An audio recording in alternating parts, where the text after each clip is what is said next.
Welcome, dear guests, to the Panorama-Film studio. Today we're talking about early sexualization. Who wants it? What is it supposed to do? And foremost, where does it even come from? Our studio guests are history professor Michael Vogt and Dr. Claudia Haunit. Panorama-Film stands for ethically and morally high-quality films. Therefore, it was no easy task to reveal all the facts, what has happened, and the intolerable practices surrounding this topic as it is done in this documentary.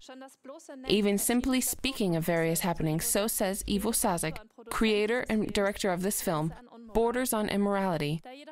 But since we had the impression that all of this will push itself through on a global level, if it is not relentlessly revealed in a timely manner, Panorama-Film chose this uncensored publication. So we hope you don't have fun watching this film. Buckle up and make your own opinion.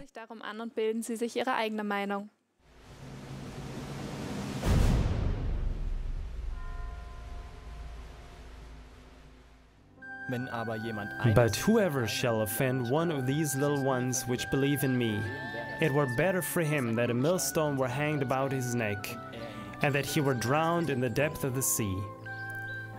Take heed that you despise not one of these little ones, for I say to you that in heaven their angels do always behold the face of my Father which is in heaven.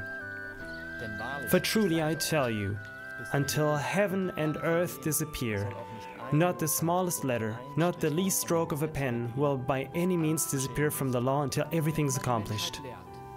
Whoever teaches man holds power over them.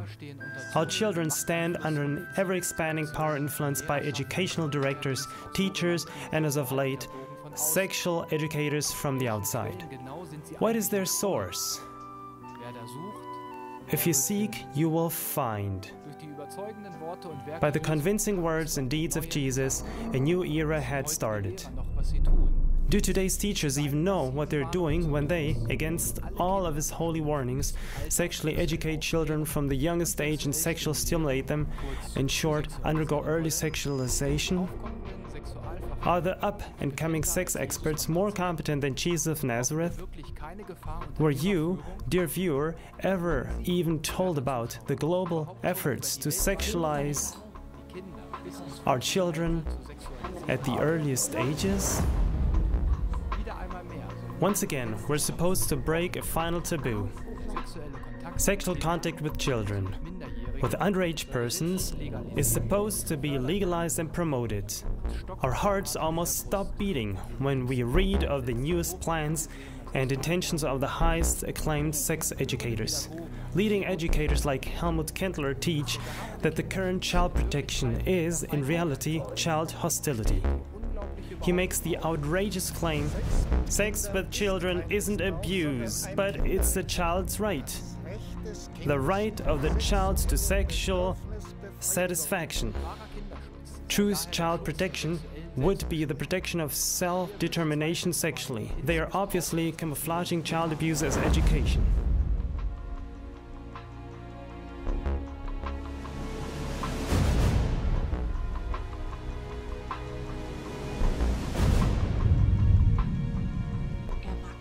Adults should speak with their children about porn. Is something the German educational scientist Carla Etchenberg states. She even demands, along with the Swiss Socialist Party, Schweizer Jungsozialisten, the integration of pornography in the classroom. Such demands, so says the European anti-genocide movement, must be fought with a law that is currently in effect, severely and without compromise. Pornography, Swiss Criminal Code, Article 197. First, any person who offers, shows, passes on or makes accessible to a person who is under the age of 16 pornographic documents, sound or visual recordings, depictions or other articles of a similar nature or pornographic representations or broadcasts, any of the same on radio or television shall be liable to a custodial sentence not exceeding 3 years or to a monetary penalty. Second, any person who exhibits in public articles or representations as described in paragraph 1 or above, or shows or otherwise offers the same unsolicited to others shall be liable to a fine. Also, children should be safeguarded from pornographic products and everyone kept safe from taking in images of sexual content against their will. See also Article 358, an order on television services from March 25, 1992, Article 18a, paragraph 1. The child rights movement HB also demands that this principle consequently be applied to cell phone distributors because practically every child has a cell phone in their pocket. The following excerpts are from the foundational thesis of Education and Schooling of the Competence Center of Sexual Education and Schooling at the Swiss University, PHZ, and state: the child is a sexual being. Foundational for sexual education is the definition of mankind as a sexual being in need of education, or, in other words, affirming children and youth as sexual beings. But even this first, fundamentally twisted conclusion opens the door for pedophiles. Because in other words it means, as long as the child likes it, it is all legitimate. Here an example out of the foundational thesis and the website of the Competence Center. Age 4 through 5 years.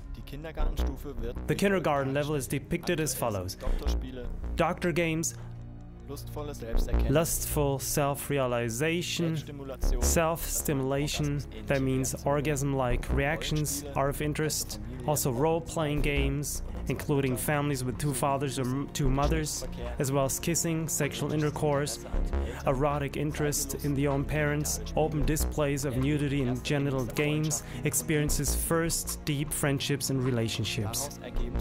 This results in the following focal point in the classroom. A. Naming body parts, including genitals. B. Experiencing your body in a playful way, including sexual stimulation. C.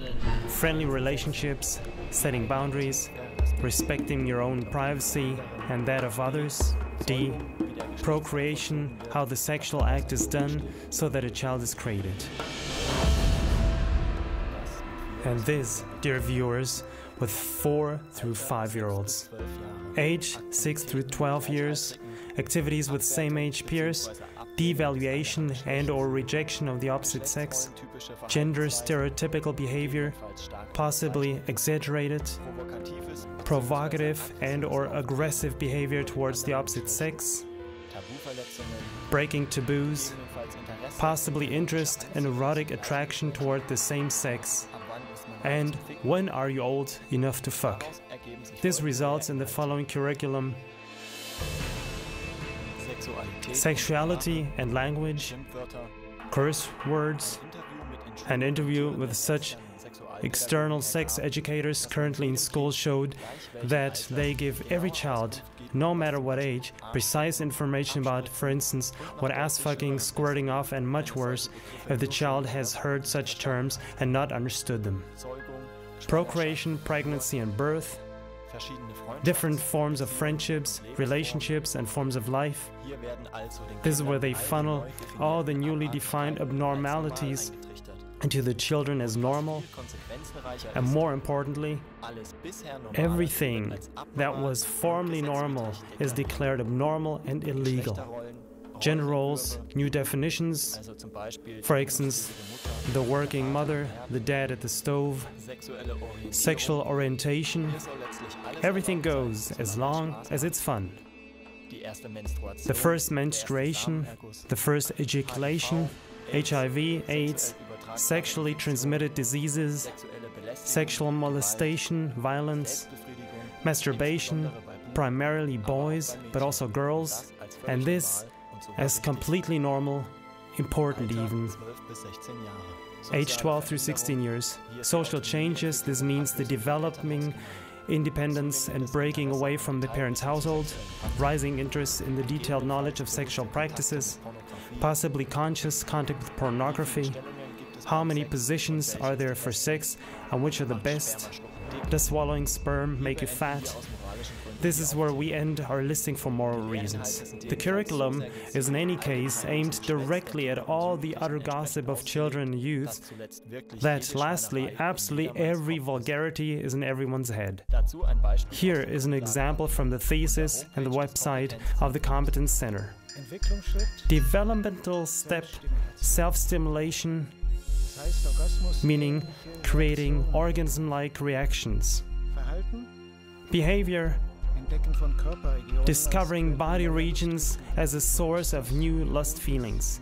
Conscious, repeated manipulation of body parts, including genitals. Playful discovery of gender roles through role-playing, like father-mother games. Families with two mothers, two fathers, one parent, being in love, sexual intercourse.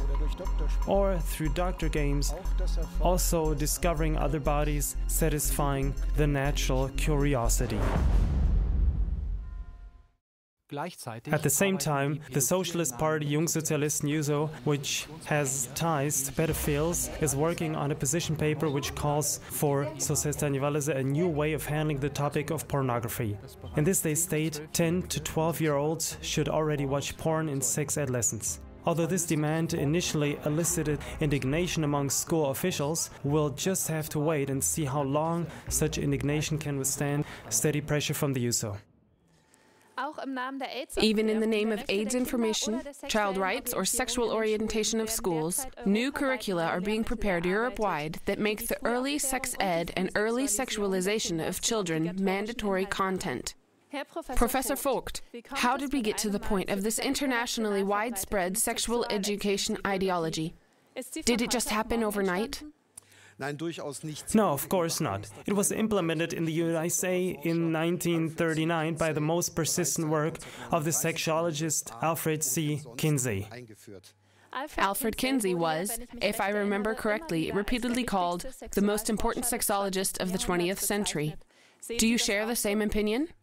I would not exactly call him the most important sexologist, for the reasons we will still discuss, but surely the most influential factor of the so-called sexual opinion development of society.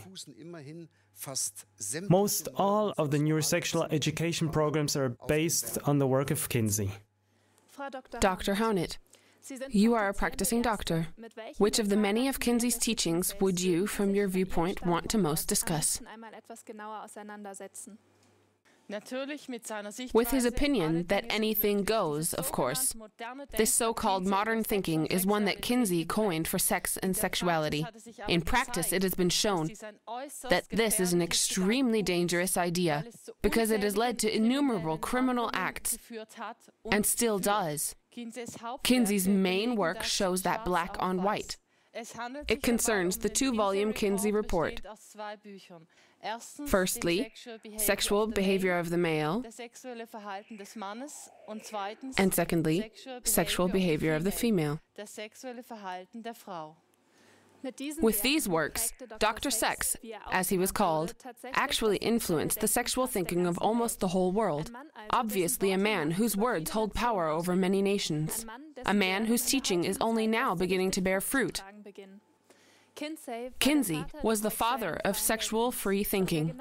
But who exactly was Kinsey? No question could currently be more important than this, because Kinsey's words and teachings have such worldwide effects as those of Jesus Christ, except that they are completely against the latter.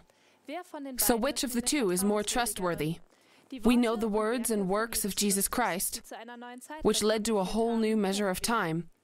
But what exactly are the words and works of Kinsey? Our studio guests and a few short clips will help us with our search. Over the course of his life, Kinsey collected over 18,500 case studies with a preference for underage youths in order to bring this into society. Kinsey's highest goal was sexual variety, yet he called himself a conservative scientist. In 1997, the German magazine Der Spiegel published a piece about the incredible secret life of Kinsey. The Kinsey biography by James Jones proves that the sexologist Kinsey let his homosexual and sadomasochistic side run rampant. It contains reports of Kinsey's time as a Boy Scout, living out his voyeuristic and exhibitionistic character unrestrained. After Kinsey left his Christian home with deep hate, he collected co-workers in order to scientifically study the sexual behavior of people, but most predominantly that of underage children. Each one of his workers had to completely reveal their sexual life and behavior. And in a secret room in his house, Kinsey regularly hosted group sex games with his workers and chosen guests. He even forced his own wife to participate. Kinsey had a professional camera team film homosexual, heterosexual, and sadomasochistic scenes. In spite of the pressure that made them sick, his workers complied out of fear for their careers.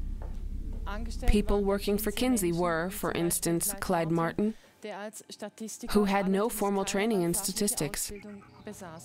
And yet he was in charge of the statistical analysis of all data. The whole deal was even financed by the Rockefeller Foundation. Later on, they repeatedly stated that they demanded a professional statistician, but Kinsey could not be budged. Kinsey himself suffered from extreme sadomasochism. He supposedly undertook brutal and incredibly painful manipulations on his own genitals over and over again. Besides his homosexual relationships to his co-workers like Pomeroy and Martin, he also was a part of the homosexual scene in Chicago.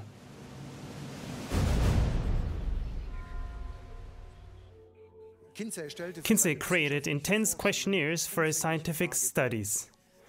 By reading these, it becomes clear that Kinsey was convinced that every person at some point or other had practiced perversion, had an affair, or other brutal sadistic experiences. Also, that everyone at some point in their life had sexual experiences with someone of the same sex, with animals, or with children. There was no room in his questionnaires for the person taking it to circumvent such monstrosities. And if they at some point admitted to something of the like, Kinsey had them in his grip. Even though Kinsey stated that his sex research results were taken from a broad majority, he generally limited himself to questioning prostitutes, homosexuals, prison inmates, and people from the underworld, as he called it.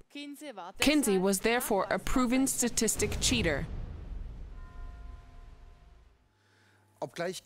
Although Kinsey's sexual research was intended for marital preparation counseling, they contained nothing about themes like pregnancy, birth, and nursing babies, which would have definitely belonged there.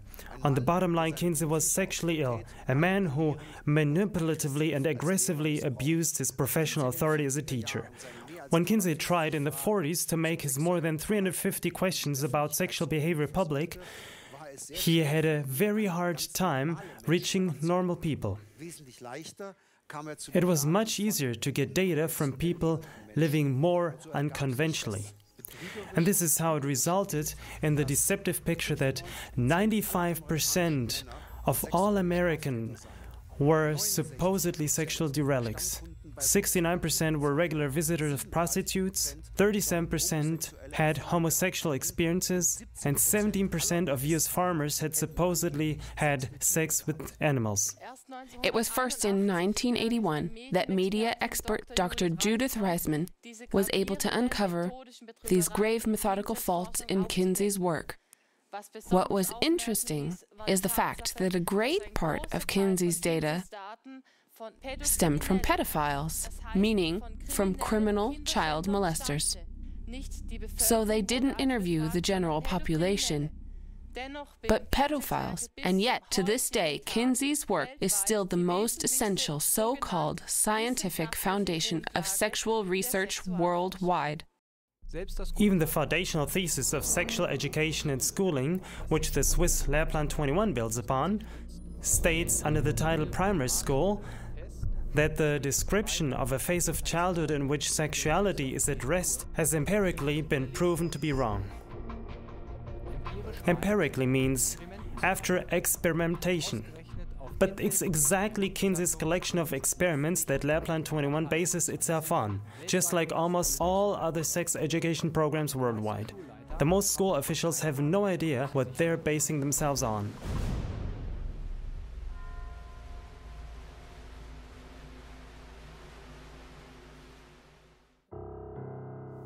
That's when you're young, and it's just too early, I think. In all honesty, that sounds ridiculous. We have 2 children of our own. The little guy is 3, the big isn't even 5 yet, and I seriously can't think of what he would need that for. We think it's absolutely wrong. I'm not for that. That has to be a joke. I don't think it's a good thing because, well, I mean, they're only 4 years old. What can they even do with that and such? It doesn't do anything for them at all. That's not even an issue at that age, or for 4 and 6-year-olds in kindergarten. That's a bit early, I'd say. You said 4 years old? No, I don't think that's good. No, I don't think that's okay. For us in any case, that's out of question. I also don't think it's good that young kids are confronted with sexuality. I don't think that's okay. 4? They want to learn and play and be a kid? They've got other things on their minds. I mean, that's acclimating them for that. Well, that's just impossible. No, I don't want that at all, that they educate them about that so early, not at all. I'm completely against. In kindergarten already, I think that's horrible. That's stupid. Seriously. Simply too early. That doesn't belong to kids. A child should play. A child should play outside and, not think about such things.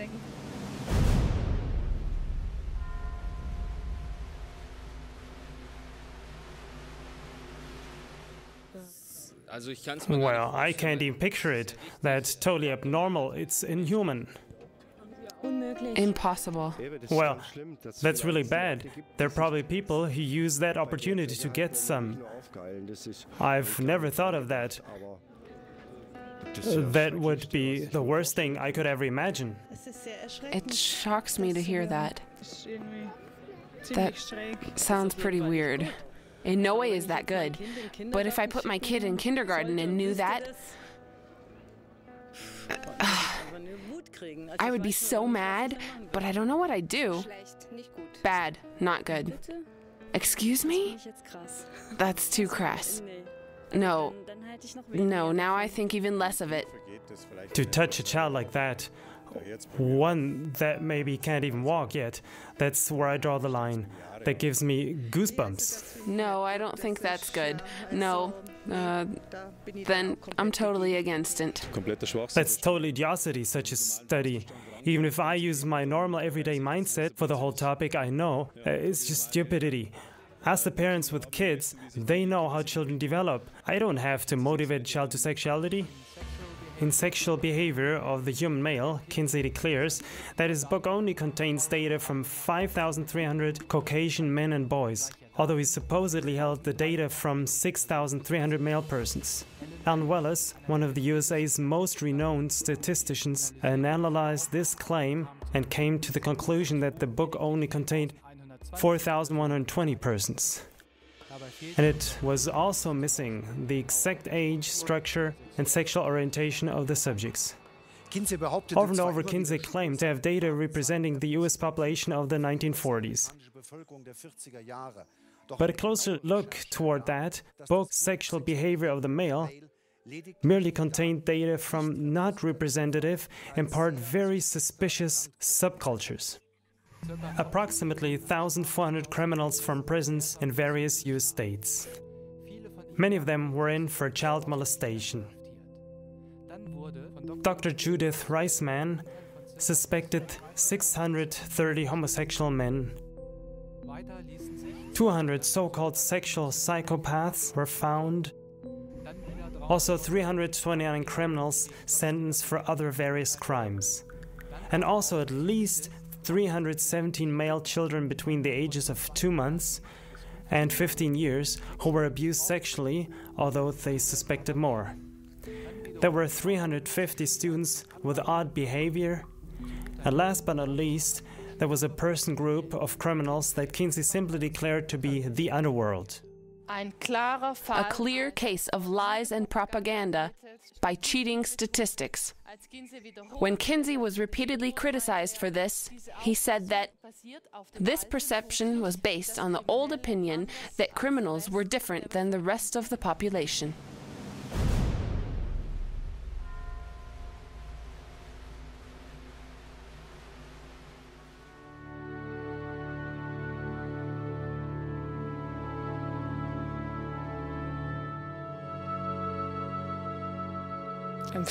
Well, I don't think that's good at all. That they practically base the principle on some extreme cases. I don't think anything of that really. Yeah, that's sick. So, why do they ask groups like that? That's not an average. That's just weird. More than impossible, yes, I think so too. I think a lot of people would be upset if they knew something like that. Then they would give completely different answers if they knew that they had such a bad history or a bad life beforehand. That's just terrifying. But that they limit these interviews to specific groups, that's just... that doesn't mirror the opinion of the whole at all. I can't make myself equal to a pedophile. That somewhat surprises me. The statistics that there's no difference. That raise the question of whether this concept can work for prevention. No, they shouldn't have been asked at all. Well, I just can't imagine it, because those people are sick. And the general population isn't sick. That's the problem with interviews. You can put anything into a person's mouth, or I don't think a lot of this. I don't think that's okay that they use their opinions. But those just, they're not competent people. But asking those who actually hurt children or other people with that topic, asking them, I don't know if it makes sense, or if it even fits into the topic. I mean, those are sick people. They shouldn't be in public anyway. With that sickness to the moon. That's where they belong.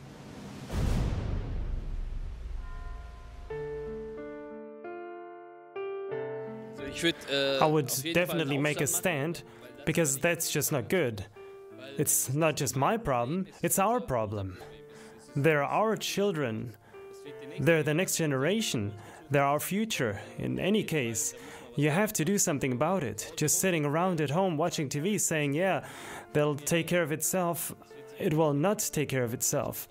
You have to react quickly and do something about it, so it doesn't come to that. That's my opinion.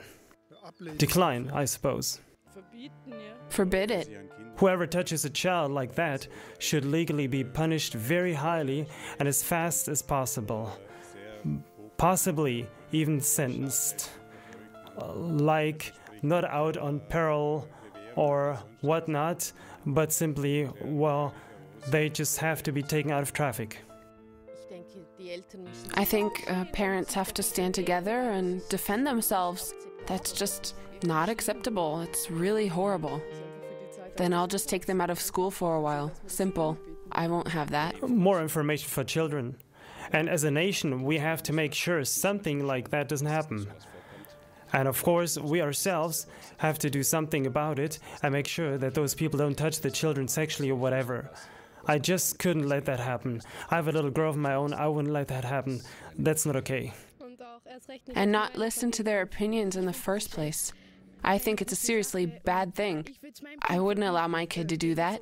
You just have to be against something like this. I mean, this is where we, the people, have to really stand together and go against something like this, especially the parents. If they have their kids in schools like that, I would take my kid out.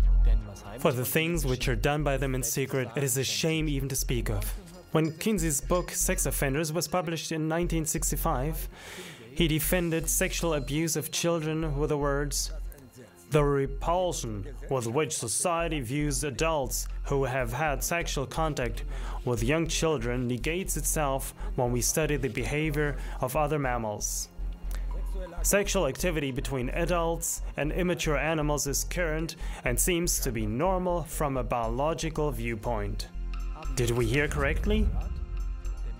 Kinsey saw men merely as another kind of mammal? Alfred C. Kinsey placed all of us on the same level as apes, rabbits, dogs, and pigs. But in typical empirically scientific manner, Kinsey took it a step further and proclaimed that all sexual violence is a part of normal mammal behavior. The logical conclusion, if the parents wouldn't step in, so Kinsey says, young girls and women would see rape as a nice experience. Dr. Judith Reisman emphasized in her Kinsey studies that his extreme belittlement of sexual abuse even had an impact on American legislature. For instance, redefining rape and lessening the sentence. Kinsey even made fun of the FBI when they warned of a rise in sexual offenses in 1950. He belittled the disgusting crimes against children and boldly published that the much greater damage was done by the adults' hysterics. It's difficult to understand why a child should be disturbed at having its genitalia touched, or disturbed at even more specific sexual contexts, except for its cultural conditioning. Alfred C. Kinsey's primarily sexual attraction to children showed itself clearly in the 1,888 sexual case studies of boys between the age of 5 months and post-pubescence, as well as 147 girls between 2 and 15 years old. Baseline for the test: the boys and girls were sexually stimulated or stimulated themselves with pedophilic observers measured with a stopwatch the length of time until reaching an orgasm.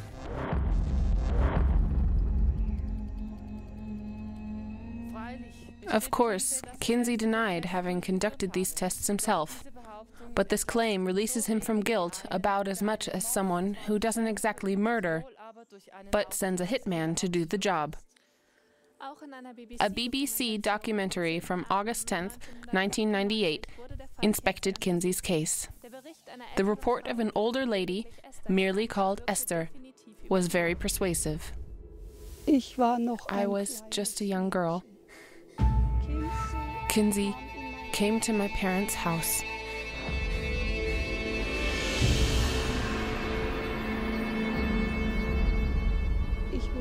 I was molested by my father and grandfather.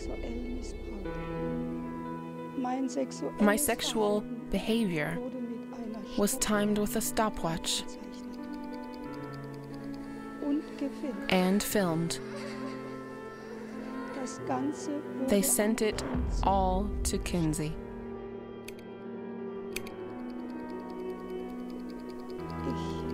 I never got over it.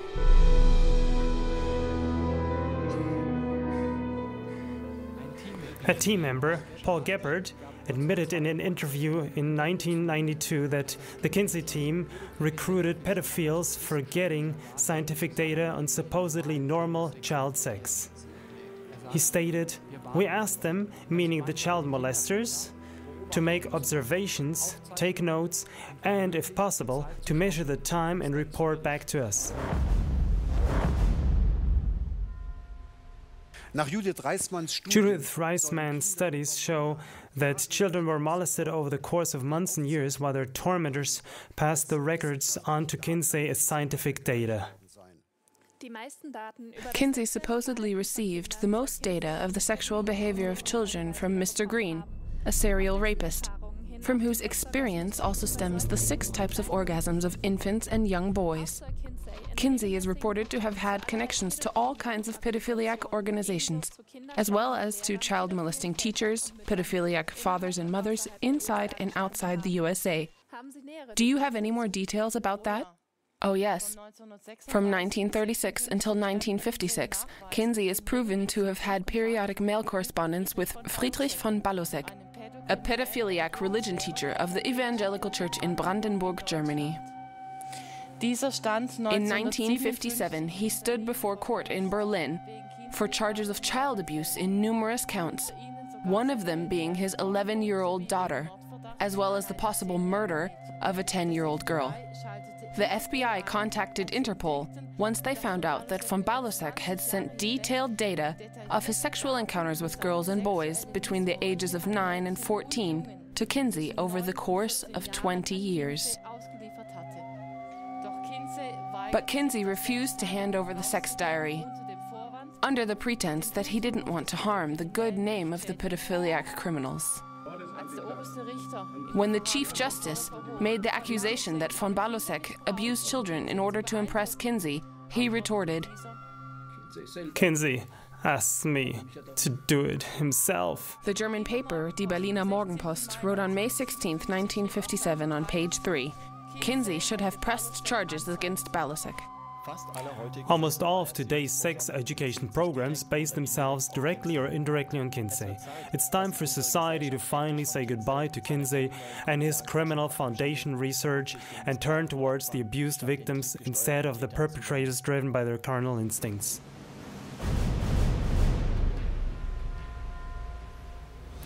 What Alfred C. Kinsey saw as normal child sex was in reality nothing other than the sexual torture of children. Kinsey had a passionate and perverted interest in the ability to orgasm, especially in underage persons, meaning prepubescent boys without ejaculation. And as a result of Judith Reisman's research, a staggering documentary called The Children of Table 34 was created, revealing the most gruesome details for the safety of the child victims of that infamous Table 34. The demonic Table 34 was compiled in closest cooperation with Mr. Green, who the BBC team revealed as the Rex King, a serial rapist who had sexually abused more than 800 boys and girls. In it, Kinsey listed the orgasm ability of no less than 317 male infants and children.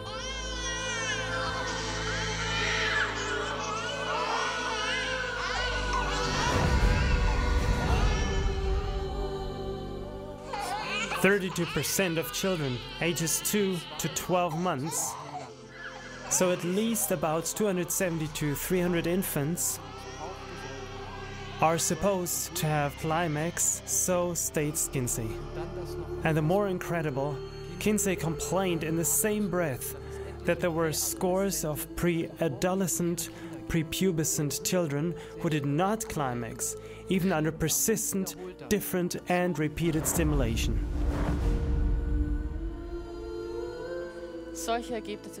Such results can only be retained by massive human rights violation in the form of sexual assault. But this was only the beginning. Kinsey and his observers, meaning the child molesters, were on the lookout for multiple organisms. This is how we find children between the ages of 5 months and 14 years who were observed over a period of 24 hours. This way, 11-month-old infants were forced to have no less than 14 orgasms in 38 minutes, and 2-year-old toddlers to have 7 orgasms in 9 minutes. In the face of this perverse child torture, and even in the name of foundational research, one can only hold their eyes and ears closed and finally call for justice. Why were these perpetrators never punished for this most criminal pedophilia? These are the works and the fruit of the fathers of all those sex educators who precisely at this time want to force a worldwide early sexualization of our children and youth.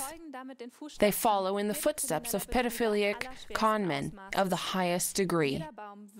Every tree becomes like its seed, and therefore early sexualization will get out of hand worldwide if it is not slowed down and stopped in all finality. If we don't succeed in nipping every early sexualization effort and mandatory sex education in the bud, then the latter will be worse than the former.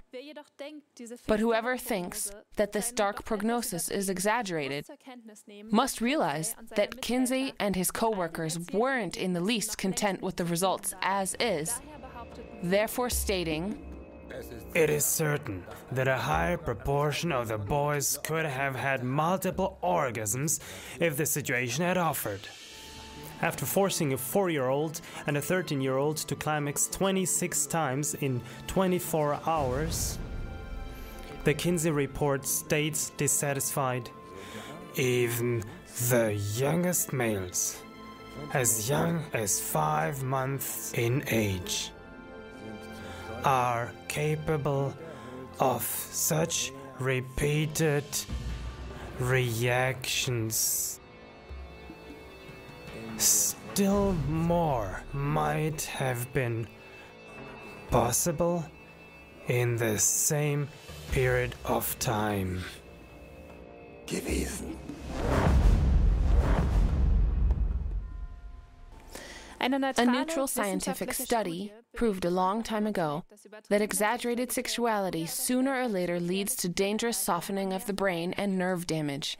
Dr. Hirsch, what may happen in a not yet fully developed body or in the soul of a child that is abused in such a dramatic way? I know of a more recent scientific publication by Professor Dr. Remschmidt of the Pediatric Psychiatry Clinic at the Philipps University in Marburg, Germany, which was in the German Medical Journal on April 29, 2011. Professor Remschmidt notes that already general psychical and psychological abuse, let alone sexual molestation during childhood years, always, I repeat, always leaves traces behind itself in the child's brain. This isn't only seen in examinations of pertinent memory content in persons who were sexually abused, but also in the brain structure and function of the victims. People who experience physical and sexual abuse during their childhood are also more prone to be affected by psychological breakdowns later in life. As for the emotional psychical strain in an early sexualized child, it is only of greatest importance to know what the child molesters documented during the, let's say, early sexualization attempts, so we don't have to call it rape. They recorded it in Kinsey's list of 6 orgasm types, of which I will only cite a few excerpts.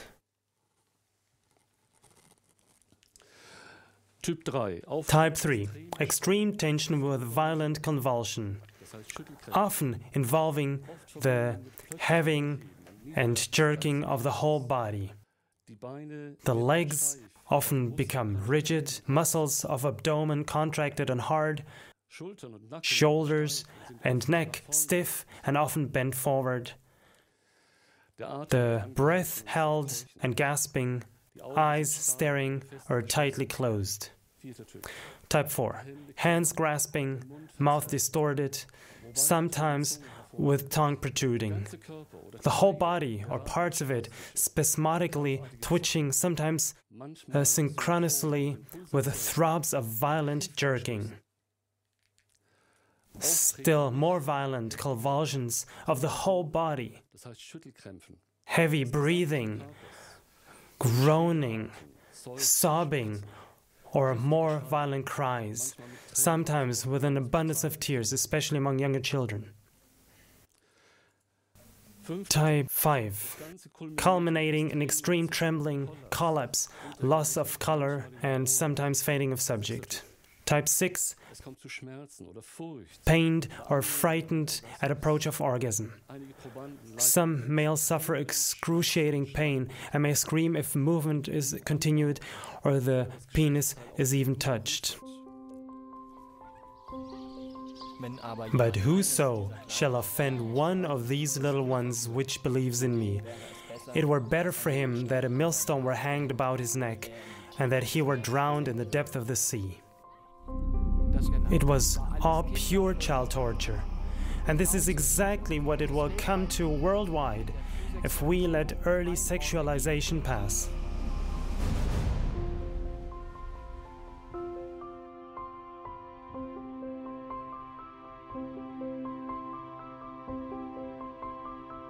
Well, pedophilia is still a criminal offense, and it needs to stay that way. It doesn't become time-barred. Well, I can't picture it. Those people are sick. We really all have to stand up against this, so something happens, so early sexualization can't get a foothold worldwide. I don't think that's okay. Something like this shouldn't even happen. I can't even really picture it. If something like this would happen to my kid, then I wouldn't know what to do either. I just can't imagine. It's not okay. But like I said, people like that belong behind bars immediately, in closed mental institutions. That's it. Well, I can't picture it. Those people are sick. It's horrible that something like this even exists, but they are, I have to say, pigs. I guess I didn't hear correctly. Sexual kinkiness and personal drives being misused for research purposes? That can't be. We need new laws to bring an end to this disgusting practice. I think it's terrible. Well, I can hardly imagine my daughter or son being touched or handled by someone like that, and as an infant. No way. It's shocking. Oh my God, that's gross. Yeah, I don't even know what to say. That's just not normal. Kinsey should have used the same enthusiasm to work on tightening laws after finding out what he did. Instead, he misused his research duty. Oh God, they should all go to prison and be shot. No, seriously. A really bad punishment or so, lifetime sentence. So they can't do that anymore, because if they do it once, they'll do it again. This may sound harsh, but I have no sympathy for them whatsoever. They belong locked away forever. If such criminal child molestation is not to spread to a worldwide abuse epidemic, there is only one way to help: clarifying opposition. But not by making our children porn competent, but by radical federal protection against every early sexualization attempt. We must note that all of this filth was already systematically filtered into the nations as modern sex education in 1938. Of course, Kinsey never depicted the results of his research as the perverted experiments of a self-professing pedophile. Instead, he sold it as the first scientific proof that children were sexually needy from birth. But it's in our time, right now, that these criminal acts bear fruit in the worldwide call for the right of children to sex experience. Lehrplan 21 is to bring sex education into every Swiss school. As we speak, foundations are being laid and laws put into effect on various levels that make every refusal of the obligatory and comprehensive sex education in school a felony. The coercion of the sex ed program is already formulated in such a way that not even freedom of religion will be accepted as an exemption. No one's argument counts. Neither ethically moral objections from parents nor the refusal to participate by uninterested children. What kind of spirit is in charge here? And these laws have already come into effect. In 2010, parents in Germany were already thrown in prison for 40 days and faced €1,000 fines for refusing to send their children to sex ed. Only the people can say no to such sectarian, overly dictatorial force. We say no to mandatory sex ed. We say no to mandatory sex ed and no to comprehensive sex ed in schools. The Swiss nationwide program HIV and Sexual Transmitted Diseases of the BAG wants to ensure comprehensive sexual education. The foundational thesis, the BHS and BAG build a foundation for a lawful mandatory sex education for Swiss citizens. The BAG in Switzerland calls for comprehensive early sexualization in the name of epidemic prevention. Basel's school law is working towards, as a transition for Lehrplan 21, instituting early sexualization. In the name of child protection and mother counseling, they're pushing early sexualization in info brochures. A mandatory sex education is almost legally passed. It cannot be refused with the argument of religious freedom, surpassed, or even criticized. But before these laws are finally passed, we need to ask ourselves 10 important questions. Why does the media not criticize Kinsey's human rights violating statements about sexual abuse in the same constant way it usually does even the most harmless sex affair of influential politicians? Where are all the sex experts? Was Kinsey not influential enough? Why does the media support Kinsey's child abuse so trivially, making themselves guilty by association per law for the torture of innumerable toddlers and children over the course of years? Why, after Dr. Judith Reisman revealed the facts, was there no public examination of Kinsey's data? Why did the German Federal Center for Health Education still publish Kinsey's data as completely non-critical in a representative brochure?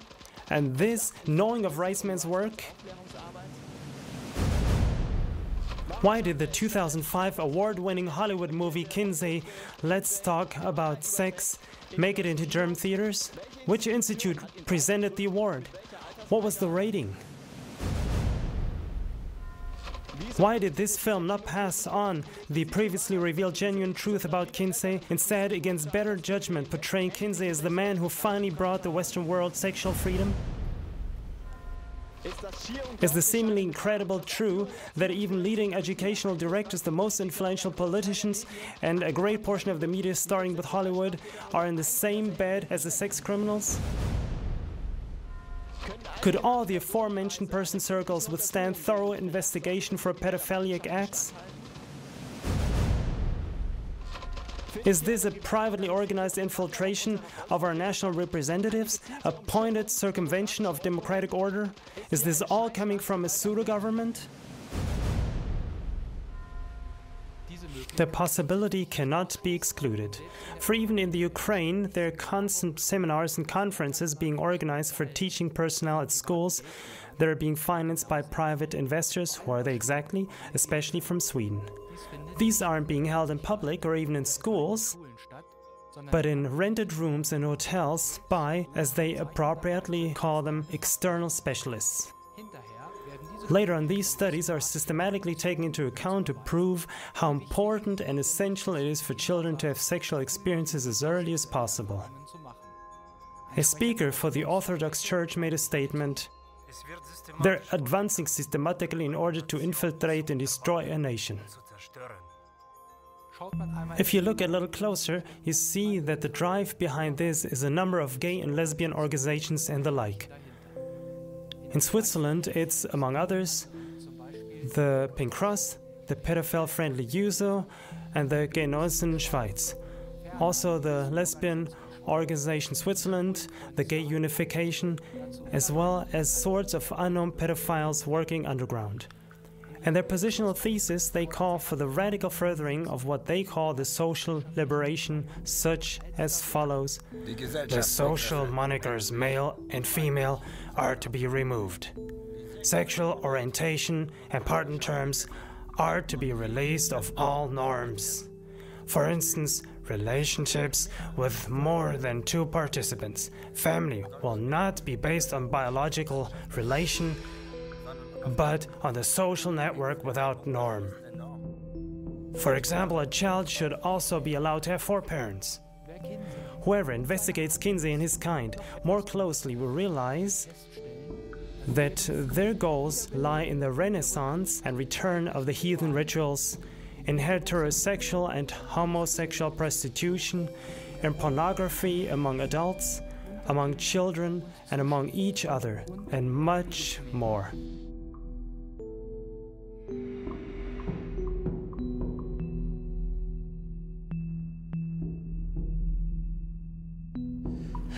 Well, what can we do? When will we really take these people out of traffic? With the internet, it's nowadays really easy to persuade people. And all the stuff that's posted there, I think it's downright crocky that they don't follow up on that more rigorously. It's an easy thing to close or block these websites. I would go on the streets and collect signatures and do interviews and just do something about it. I wouldn't want that for my child. Yeah, I think they have to do something about this early on and not when it's already too late. All the sexual advertising should be banned as well, like the smoking ban.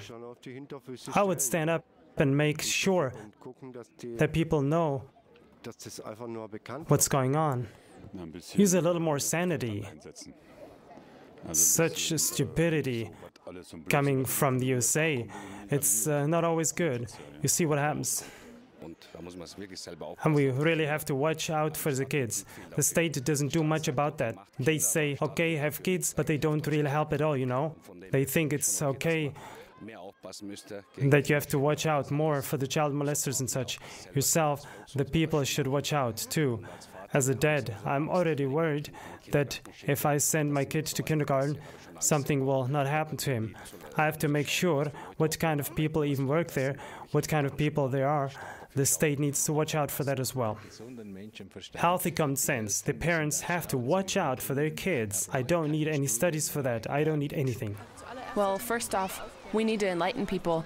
I don't think anyone knows about this. For instance, showing it in the news, or maybe making a documentary. When will society finally say goodbye to Kinsey and his human rights violating research and turn towards the abused victims? These were a few short insights into the life of the main puppeteer of a quickly nearing mandatory sexual education. I want to thank my studio guests for their cooperation, and you, dear viewers, for watching and your future help. Resistance is mandatory for those who love children and mankind.